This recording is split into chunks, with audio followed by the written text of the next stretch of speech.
Hello everyone, welcome to your language partner. এই ভিডিওতে একজন ছোট ছেলের সফলতা, দ্য সাকসেস অফ এ পোর বয়, এই ছোট গল্পটির মাধ্যমে আমরা ইংরেজি শিখব এবং Bangla to English speaking practice করব। একজন গরিব ছেলের সফলতা, দ্য সাকসেস অফ এ পোর বয়। এক সময়ের কথা, একটি ছোট গ্রামে রহিম নামের একটি ছেলে বাস করত। Once upon a time, in a small village, there lived a boy name Rahim. তার পরিবার ছিল খুব গরিব এবং তারা দিনে একবার খেতে পারত।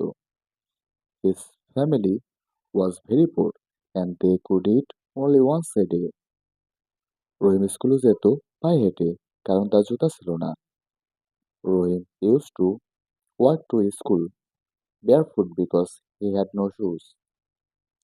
তবু সে পড়াশোনায় ছিল খুব মনোযোগী এবং পরিশ্রমী। Still, he was very attentive and hardworking in his studies. সে দিনের বেলা পড়াশোনা করত আর রাতে পিতার সঙ্গে মাঠে কাজ করত। He studies during the day and worked in the fields with his fathers at night. গ্রামের সবাই তাকে ভালোবাসত কারণ সে নম্র ও ভদ্র ছিল। Everyone in the village loved him because he was humble and polite. একদিন তার স্কুলে একটি প্রতিযোগিতার আয়োজন করা হয়। One day a competition was arranged in his school. প্রতিযোগিতাটি ছিল একটি রচনা লেখা। The, comp- the competition was an essay writing contest. রহিম তার কষ্টের জীবনের গল্প নিয়ে একটি রচনা লেখে। রহিম wrote an essay based on the story of his difficult life. তার রচনাটি সবাইকে আবেগপ্রবণ করে তোলে। His essay touched everyone's heart. সে প্রথম পুরস্কার জিতে নেয় এবং শহরে একটি ভালো স্কুলে ভর্তি হওয়ার সুযোগ পায়।